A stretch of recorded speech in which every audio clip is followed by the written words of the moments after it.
Halo, Assalamualaikum warahmatullahi wabarakatuh.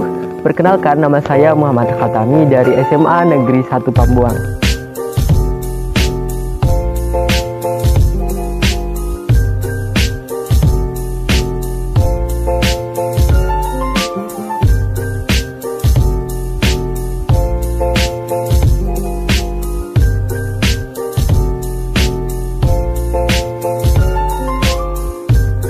Nah, karena berhubung sekarang ini kita sudah bisa belajar secara tatap muka, tentu kita mesti menjaga beberapa hal, diantaranya kebersihan, kesehatan, dan juga menjaga agar kita tetap bisa menjaga keamanan diri. Salah satu caranya adalah dengan memperhatikan keamanan pangan. Jadi teman-teman, ada beberapa keamanan pangan yang harus kita perhatikan atau biasa kita sebut sebagai 5 kunci keamanan pangan. Yang pertama adalah kenali pangan yang aman.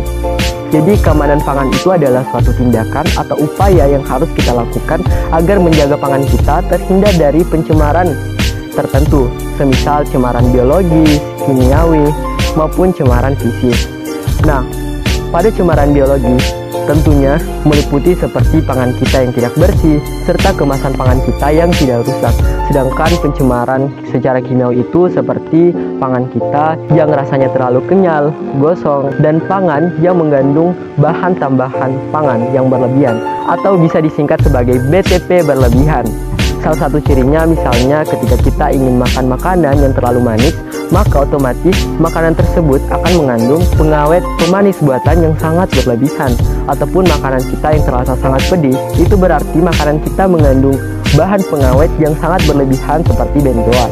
Nah, sedangkan pangan kita yang aman dari cemaran fisik, yaitu semisalnya makanan kita yang tidak mengandung serpian kayu, serpian tanah, sehelai rambut, serpian kaca, dan masih banyak lagi.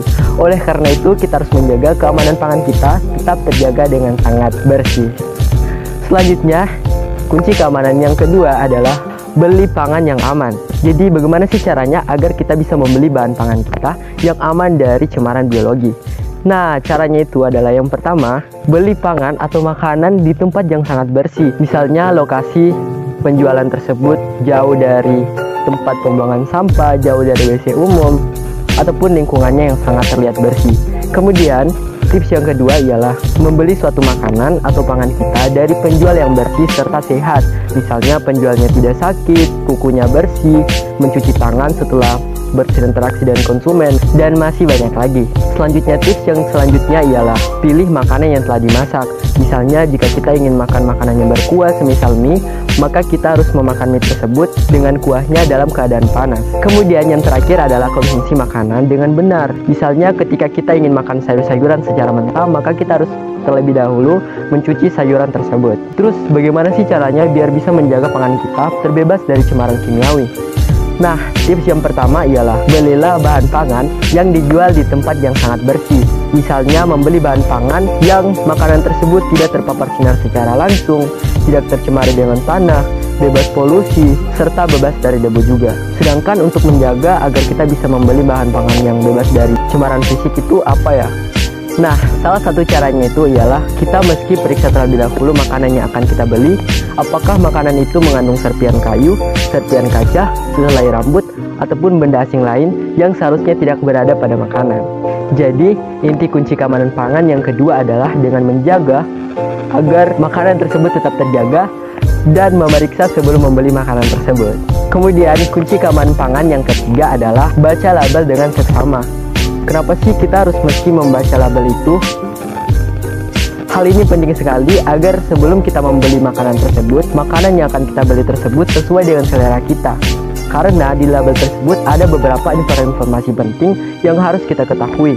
Di antaranya adalah nama produk, berat bersih, nama dan alamat yang memproduksi dan mengimpor, selanjutnya daftar bahan makanan yang digunakan, nomor izin edar, keterangan kadaluarsa, tanggal dan kode produksi, keterangan halal bagi yang dipersyaratkan, dan juga asal-usul bahan tertentu. Nah, yang baru saya katakan tadi, kalian bisa lihat pada gambar di samping ini, yaitu ada nama produk, berat bersih atau isi bersih, nama dan alamat yang memproduksi serta mengimpor, daftar bahan yang digunakan, nomor izin edar, keterangan kadaluarsa, tanggal dan kode produksi, keterangan halal bagi yang dipergunakan, dan juga yang terakhir adalah asal-usul bahan tertentu. kunci yang keempat yaitu jaga kebersihan. Meskipun berbagai mikroba dan juga kuman tidak semua menyebabkan penyakit, tetapi banyak sekali diketemukan mikroba-mikroba ganas yang dapat menyebabkan penyakit yang terdapat pada tanah, hewan, dan juga manusia. Oleh karena itu, untuk mengurangi hal tersebut, maka kita mesti sebaiknya menjaga kebersihan kita dengan mencuci tangan. Terus yang menjadi pertanyaan adalah, kapan kita harus mencuci tangan? Nah, kita harus mencuci tangan setelah kita makan, sebelum makan, setelah keluar dari WC, dan juga setelah menutup mulut ataupun bersin. Kemudian, kita masuk ke bagian yang kelima, yaitu catat apa yang diketahui. Jadi sebagai pelajar yang ada di Indonesia, tentu kita tidak mungkin saja mendapatkan ataupun menganalisis informasi yang kita terima dengan secara mentah-mentah. Oleh karena itu, kita bisa saja melaporkan informasi atau bahan pangan yang mencurigakan di sekitar kita dengan cara menggunakan notifikasi elektronik atau bisa disingkat sebagai e-notifikasi. Apa itu e-notifikasi? Jadi, e-notifikasi itu adalah sistem informasi antara komunikasi sekolah dengan klub POMPI untuk menginformasikan secara cepat mengenai berbagai keamanan pangan. Jadi, bagaimana sih caranya agar kita bisa menggunakan e-notifikasi? Cara-caranya bisa kalian lihat di video ini. Jadi, itu dia 5 kunci keamanan pangan yang wajib kita ketahui. Yang pertama adalah kenali pangan yang aman. Yang kedua yaitu beli pangan yang aman. Yang ketiga adalah baca label dengan seksama. Dan yang keempat adalah jaga kebersihan. Dan yang kelima adalah catat apa yang diketahui. Oke, itu dia berbagai pengetahuan mengenai 5 kunci keamanan pangan yang wajib kita ketahui. Sekian dari saya, semoga bermanfaat. Assalamualaikum warahmatullahi wabarakatuh.